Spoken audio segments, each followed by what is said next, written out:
a empezar. Hoy tenemos un tema hermoso, aunque dicen pisacallos. El tema de hoy se llama ira inútil y vamos a entender algo. La ira puede ser una enemiga que no nos quiere dejar, puede ser una acompañante diaria, pero hay que aprender a reconocerla, hay que aprender a canalizarla y hay que aprender a sacarla de nuestra vida. ¿Saben por qué? Porque hay dos tipos de ira de acuerdo al origen, la ira de Dios y la ira del hombre. Y la ira del hombre es una ira destructiva, es una ira inútil, es una ira vana. Sinónimos de la ira, Luis, un sinónimo de ira. Odio. Odio, no precisamente. Coraje. Rabia, furia, exasperación. Perfecto. Creo que todos hemos escuchado o hemos pronunciado las palabras que dice: me sacas de quicio, me colmas la paciencia, me fastidias, me hartas, me provocas. Muchas veces lo hemos dicho y también nos lo han dicho. Y hoy vamos a entender cuál es esta ira inútil. Bueno, ya entendimos qué es la ira. Ahora, sinónimos de la ira. Pero la ira realmente es un efecto. La ira es una emoción o una reacción automática que resulta de una insatisfacción o de una inconformidad. Es una emoción que resulta de un pensamiento de insatisfacción o de inconformidad. ¿Y saben qué? Es una reacción automática que surge en segundos. Y puede ser por una injusticia o maldad por causa de una amenaza. Cuando alguien se encuentra en peligro. Y que a su vez que es una causa y un efecto, es una emoción, también causa efectos, tiene consecuencias. La ira. La ira implica castigo o venganza que se puede expresar con gritos, con insultos, con golpes y muchos con asesinato. O sea, atacan y matan a la persona que creen que es la causante de su ira. Puede manifestarse en una violencia. Hace poquito me visitó una mamá que tiene 3 niños, el mayor de 11 años, y nos contó cómo de la cabeza jaló a su hijo con toda fuerza, lo aventó y le empezó a dar así durísimo. Porque dice él, es que me sacó, y ella no acepta que me sacó de mi paciencia, me agotó de mi paciencia, etcétera, etcétera. Entonces vamos a entender esto. Por lo tanto, hay dos tipos de ira dependiendo de la fuente o dependiendo del origen. Romanos 1:18 dice: porque la ira de Dios se revela desde el cielo contra toda impiedad e injusticia de los hombres que detienen la verdad. Y aquí ahí está la definición de la ira de Dios. La ira de Dios se revela desde el cielo. Desde el cielo Dios manda, manifiesta y por escrito. Estamos leyendo y escuchando esta palabra. Dios dice: me molesta, me enoja, me enfurece la injusticia. Me enoja, me enfurece la impiedad. Me enoja y me enfurece el abuso. Me molesta la injusticia, la impiedad, el egoísmo, el orgullo, el pecado, la desobediencia de los hombres. Entonces, la ira de Dios es, hermanos, también significa castigo. La ira de Dios es el castigo por la justicia divina. O sea, y la justicia es darle a cada quien lo que merece. Y Dios expresa en muchas partes de la Biblia su enojo, su desaprobación, su ira, se encoleriza, se aira, se enoja mucho Dios contra la injusticia, aquellos que se aprovechan de los pobres, de los huérfanos, de las viudas, de los débiles o de los ignorantes. Dios se enoja mucho y Él lo hace, lo escribe y lo muestra su enojo. Esa es la ira de Dios. La ira de Dios es en contra del pecado, en contra de los malos, en contra de los injustos. Y entonces a esto se le llama justicia. La ira de Dios es justicia misma. La ira de Dios es una ira limpia, es una ira recta, es una ira santa. Pero hay otra ira. Santiago 1:20 dice, porque la ira del hombre no obra la justicia de Dios. Y la ira del hombre, yo le he llamado ira del ego. Es la ira del orgullo, es la ira de la soberbia, la ira de la vanagloria, del orgullo herido. ¿Recuerdan a Herodes? Se sintió ofendido en su orgullo y mandó matar a todos los niños menores de 2 años en toda Judea. Entonces la ira del hombre no obra la justicia. La ira del hombre es destructiva. La ira del hombre es vengativa. La ira del hombre es perversa. La ira del hombre es mala. La ira del hombre es pecaminosa. ¿Por qué? Porque la ira del hombre nos lleva a cometer pecado en contra del prójimo. Es lo que Dios no quiere. No quiere esta ira. Entonces, de acuerdo al origen de la ira o de acuerdo a la fuente de la ira, hay 2 tipos de ira. También habla de la ira del diablo, que el diablo ha descendido con gran ira, está furioso, está enojado, está airado, está atacando a los cristianos. Los está atacando porque está muy furioso. Es una ira no santa, es una ira destructiva. Por lo tanto, hay 2 tipos de ira, de acuerdo a la fuente, la ira de Dios, que es justa, divina, santa, y la ira del hombre. Y vamos a leer un texto que es muy ilustrativo de lo que estamos hablando, y le voy a pedir a Karina que lo lea, Juan 2, del 13 al 17. Juan 2, del 13 al 17, por favor. Dice la palabra de Dios, estaba cerca la Pascua de los judíos y subió Jesús a Jerusalén. Y halló en el templo a los que vendían bueyes, ovejas y palomas, y a los cambistas allí sentados.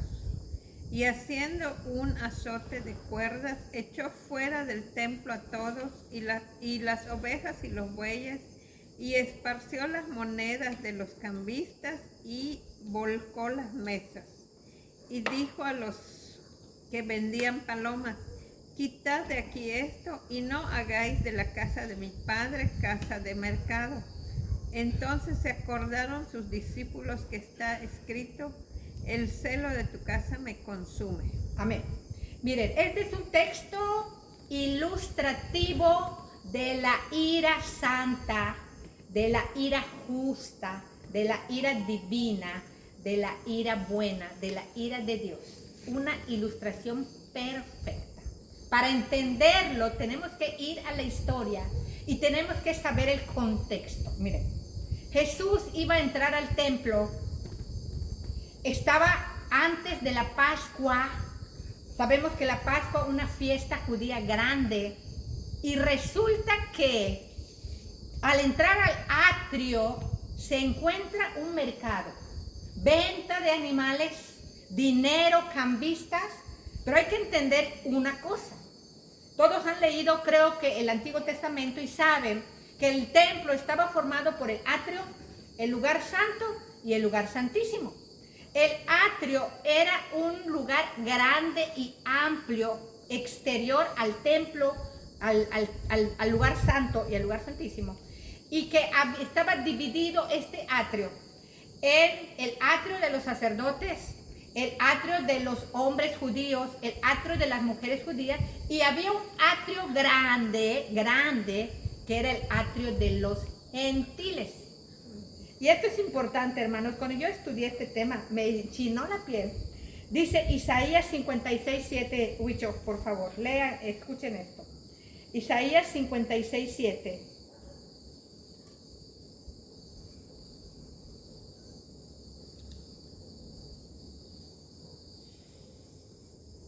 Isaías 56:7. Yo los llevaré a mi santo monte y los recrearé en mi casa de oración. Sus holocaustos y sus sacrificios serán aceptados sobre mi altar, porque mi casa será llamada casa de oración para todos los pueblos. Amén. Esto, hermanos, es una profecía que se cumplió ese día. El atrio de los gentiles era el único lugar donde podían orar los gentiles y las naciones extranjeras. Porque solamente los judíos podían entrar, todos los judíos al templo. Y solamente el sumo sacerdote podía entrar al lugar santísimo una vez al año. Y que también había muchos enfermos, ciegos, cojos. Y la palabra de Dios dice en Levítico 12:8 que no podían tener acceso al templo, al lugar santo. Los cojos, los ciegos, no podían. El único lugar donde podían estar era en el atrio. ¿Pero qué creen? Los cambistas habían hecho un mercado. ¿Y saben cuánta gente llegaba a la Pascua en Jerusalén? Que venían de todo el mundo, año tras año iban, pero hasta que llegó Cristo, hizo lo que tenía que hacer.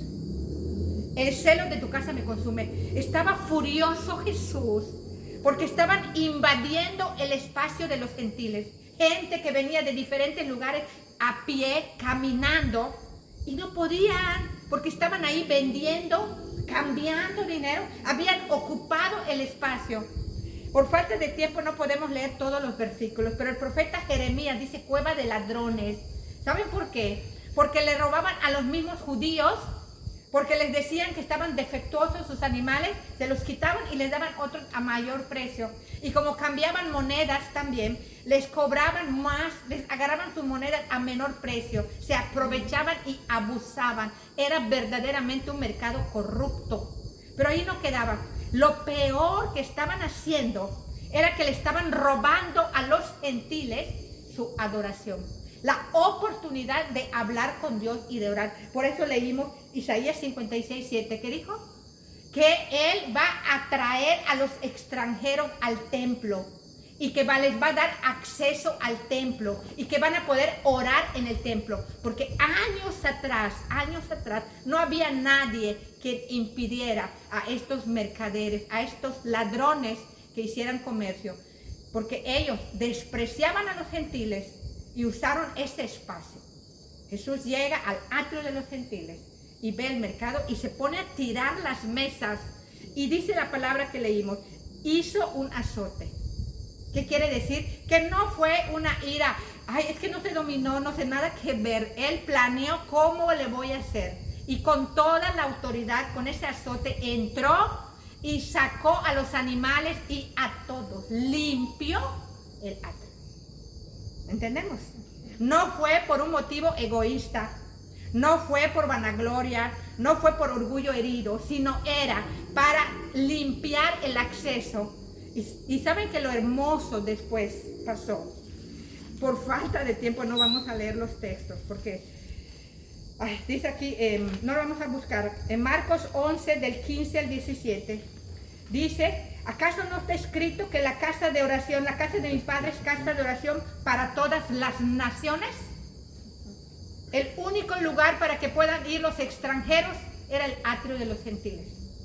Entonces, al entrar Jesús y lo limpió, ya había acceso. Y dice la palabra que quitó todo mercado que bloqueaba al único lugar, y que se cumple la profecía. Abrió acceso. ¿Y saben qué dice aquí? Y Jesús se quedó enseñando. No se puede, pues se quedó enseñando y les enseñaba en el templo.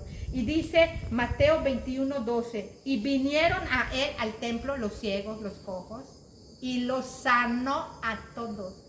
Después de que sacó a los mercaderes, a los comerciantes, hizo milagros. Sanó cojos, sanó ciegos, y después también dice que les enseñaba. Habían no judíos, los griegos habían escuchado, acuérdense que a los griegos les gusta la sabiduría, habían escuchado sobre Jesús y le dicen a Felipe: queremos conocer a Jesús, hoy es el día. Pudieron entrar los griegos al atrio de los gentiles. Entonces imagínense las multitudes que entraron después de que limpió el templo. Pudieron entrar los ciegos, los cojos, los paralíticos, los griegos, los gentiles, y toda la gente podía entrar y orar y hablar y conocer a Cristo. se cumplió la profecía de Isaías 56 que hemos leído. ¿Entendemos esto? 56:7. O sea que el motivo de Cristo no fue un motivo egoísta, hubo un bien mayor. A esto se le llama ira santa, ira de justicia, porque su amor hacia los gentiles fue mucho más grande que su amor propio. La misericordia rebasó, la ira de Cristo fue por la misericordia, por los abusos que estaban cometiendo estos judíos, israelitas, escribas, fariseos, que habían convertido la casa de Dios en una cueva de ladrones. Ahora bien, ¿cuál es la diferencia entre la ira del hombre? Tenemos que preguntarnos, ¿qué resultado obtienes después de tu ira? ¿Qué resultado obtienes?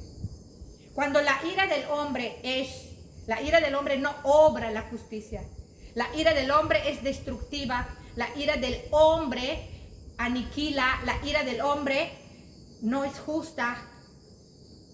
¿Qué pasa después? ¿Qué beneficio obtiene la persona en la cual viertes la ira? ¿O qué beneficio hay para ti? ¿Sabes qué resulta en ti? Taquicardia, te quedas rojo, te puede quedar tu mandíbula por el coraje, hasta te puede dar un infarto. En cambio, la ira de Dios te trae paz y gozo en el corazón. Vamos a leer otra vez Santiago. Ayúdanos, Miguel Ángel, ¿puedes? Escuchen esta palabra, hermanos. Santiago 1, estoy mal, Efesios. Leemos la palabra de Dios que nos dice. ¿Qué?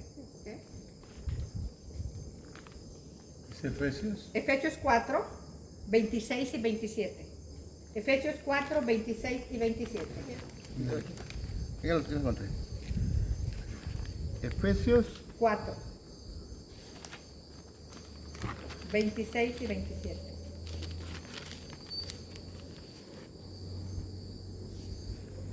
dice: airaos, pero no pequéis. No se ponga el sol sobre vuestro enojo, ni deis lugar al diablo. Miren, aquí hay algo importante. Airaos, pero no pequéis. Enójate, encolerízate, no es pecado la ira en sí. Porque si tú te enojas, tú mismo te perjudicas. Pero no tienes ningún derecho, no tienes autorización, no tenemos de vertir nuestra ira sobre alguien. El mismo Señor Jesús en Mateo 5:22 nos advierte contra esta emoción. Cualquiera que se enoje contra su hermano, escuchamos bien, cualquiera. Y si es el pastor, cualquiera. Y si es el ministro, cualquiera. Y si es la diaconisa, cualquiera que se enoje contra su hermano es un homicida. Ese es el resumen de Mateo 5:22. Será culpable ante el concilio. Cualquiera que le diga necio, tonto o fatuo a su hermano va a ser echado en el lago que arde con fuego y azufre. Por eso dice el apóstol Pablo: airaos, pero no pequéis. Lo traducimos. ¿Qué es el pecado, Karina? Es la violación de la Violación. ley. Entonces, enójate, pero no violes la ley de Dios. Aírate, pero no desobedezcas a Dios. ¿Cuál es el resumen de la ley de Dios? En un mandamiento. Amar al prójimo. Amar al prójimo. Enójate, pero sigue amando a tu prójimo. Aírate, pero no te desquites con nadie, Enójate, pero no violes la ley de Dios. Es más, la ley de Cristo va mucho más allá. No que amemos al prójimo como nosotros mismos. ¿Te gusta que te griten? Grita. ¿Te gusta que te golpeen? Pues golpea. ¿Te gusta que alguien te insulte? No, dice, trata a los demás como quieres ser tratado. Y Jesús dice en su ley: sobrellevar los unos las cargas de los otros y cumplir así la ley de Cristo. Nos manda Cristo a no poner culpas, a no chantajear, a no manipular. Ya vimos la ley de Cristo. A no manipular, a no querer controlar. Nos manda Cristo a quitarle cargas a la familia, cargas al prójimo, a llevarlos al descanso, al reposo que se llama Cristo, a la no venganza. No nos lleva al chantaje. Ay, es que, ¿me explico? Entonces tenemos que tener mucho cuidado con la ira, porque si no controlamos la ira, le estamos abriendo las puertas al diablo. Airaos, pero no pequéis. No te desquites contra nadie. Sigue amando a tu prójimo. No violes ninguna ley. No cometas ese error de violar alguna ley.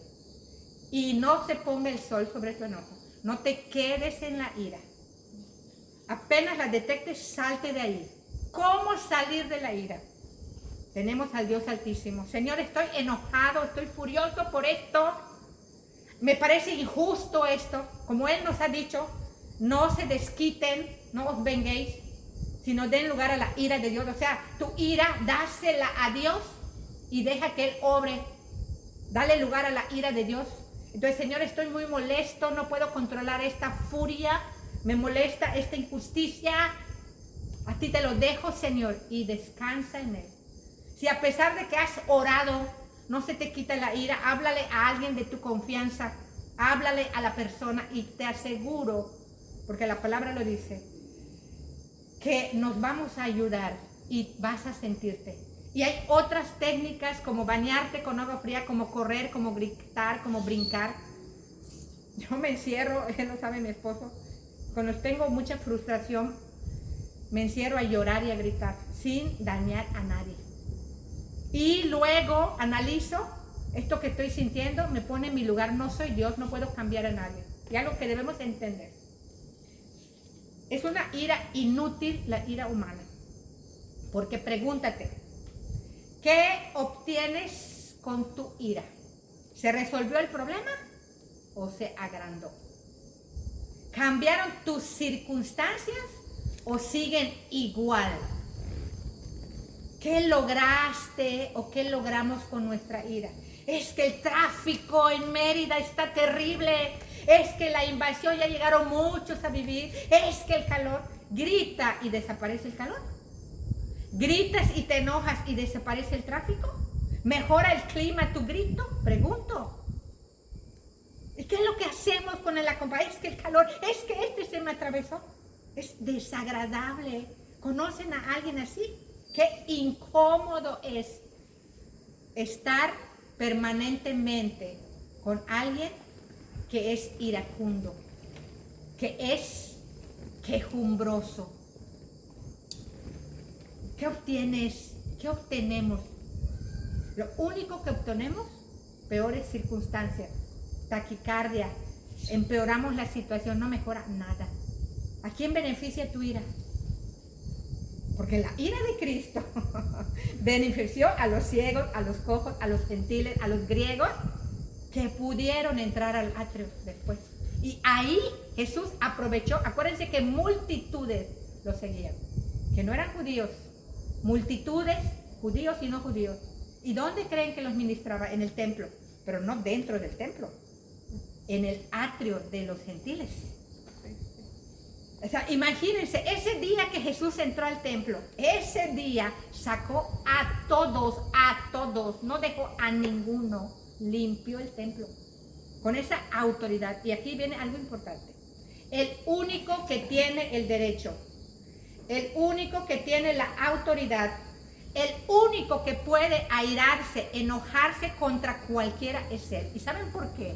No porque sea el Hijo de Dios, porque es el único que no ha violado ninguna ley de Dios. Es el único que no pecó.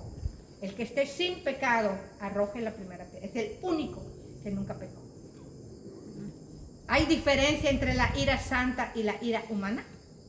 Si hacemos una lista de las cosas que nos molestan, vamos a ver que son enojos inútiles, enojos vanos, que no cambian las circunstancias, que no cambian el problema y muchas veces empeoran las circunstancias, empeoran el problema. Y lo peor, que le abrimos las puertas al diablo, y lo peor, que dañamos a otras personas y ya estamos en el juicio.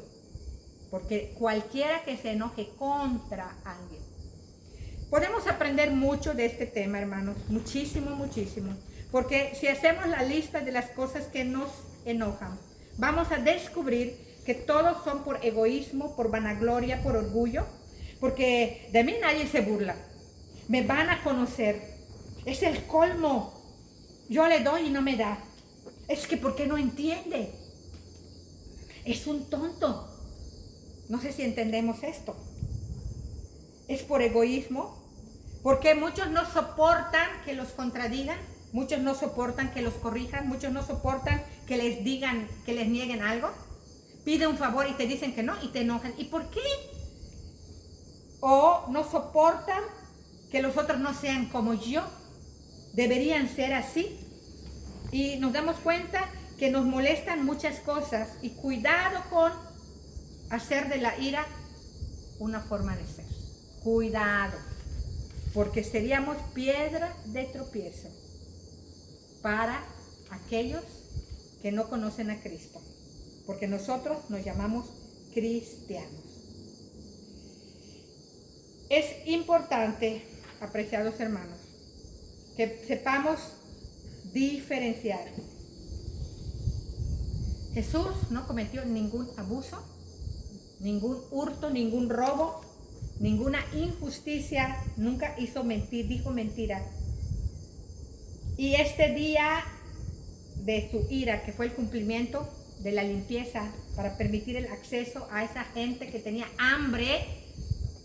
Imagínense los sacerdotes que debían acercar a la gente a Dios. Mi casa sería llamada casa de oración. Orar quiere decir acercarse a Dios para hablar con Él. Estaban vendiendo.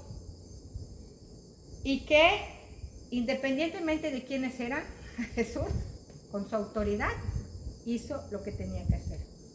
Cueva de ladrones. Negocio corrupto. Desprecio a los gentiles. Ahora nosotros, ¿qué es lo que tenemos que hacer?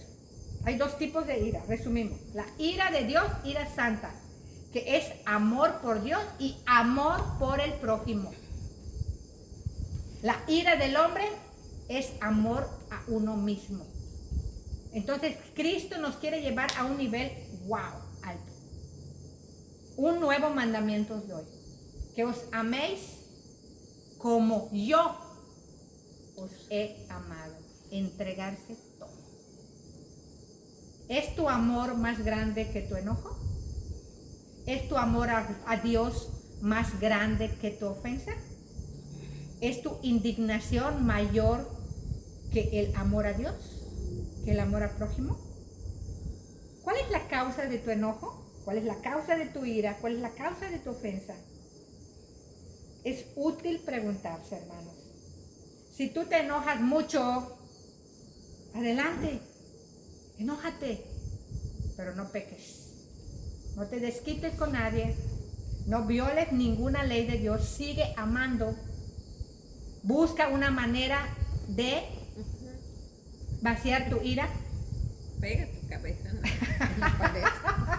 Pega un punch, haz un hueco en el piso y luego siembras, corre, báñate con agua. O sea, primero entrégaselo al Señor. Ahora, ¿por qué decimos que la ira de Cristo no fue una ira egoísta? Porque cuando lo apresaron, lo amarraron injustamente, lo menospreciaron, lo ridiculizaron, lo violentaron, lo crucificaron, no se airó, no se ofendió. Como cordero fue llevado al matadero y delante de sus trasquiladores enmudeció y no abrió su boca, no buscó lo suyo. Por falta de tiempo ya no vamos a buscar más textos, pero Moisés se enojó bajando del monte al ver el becerro de oro que habían hecho los israelitas. Fue una ira santa, porque después, ¿saben qué hizo? No se desquitó. O sea, tiró las tablas de la ley y oró por el pueblo, suplicó a Dios misericordia. El apóstol Pablo se enardeció al ver Atenas llena de idolatría, lleno de estatuas. ¿Y qué fue lo que hizo? Entró a predicar. Así que nosotros debemos enojarnos contra el pecado, pero actuar contra el pecado. Debemos enojarnos contra el diablo para oponernos a él. Que venzamos con el bien el mal. Que este coraje, esta rabia sea utilizado en beneficio del prójimo y para lidiar y para luchar y para oponernos contra el pecado. Pero siempre respetando a los demás, porque no tenemos ningún derecho de obligar a nadie, de manipular ni de controlar a nadie. Eso que nos quede clarísimo. Y terminamos con esto. Como nos perciban, no lo podemos cambiar. Lo que digan de nosotros, no lo podemos cambiar. Lo que piensen de nosotros, no lo podemos cambiar. No sé si entendemos. Así que si dicen que estás feo, que estás gordo, que estás así o que estás, no lo puedes cambiar. La percepción que tienen de nosotros, no lo podemos cambiar. No lo tomes en cuenta. Porque el amor cubrirá multitud de pecados. Airaos, pero no pequéis. No se ponga el sol sobre vuestro enojo, desechando la ira inútil, el enojo inútil. Ahora sí, si te molesta la injusticia, haz algo para defender al huérfano, a la viuda, al pobre, al indefenso, al novato o al ignorante. No seas parte de la injusticia, sino parte de la solución. Damos gracias a Dios por esta palabra y le pedimos a Beto que ore para que se grabe en nuestra mente. Dios Todopoderoso, gracias por esta hermosa noche, Señor, por haber escuchado tu palabra, por cuidarnos, por bendecirnos, Señor, por protegernos de todo mal, Señor. Te doy gracias por todo, por los alimentos que nos regalas día con día, Señor, por el trabajo, por la familia. Gracias, Padre Celestial, por tu amor incondicional, porque sin ti, Señor, no somos nada. Amén. Te pido que siempre, Señor, estés con nosotros y nos acompañes en todo momento. Amén. Amén. Gloria a Dios.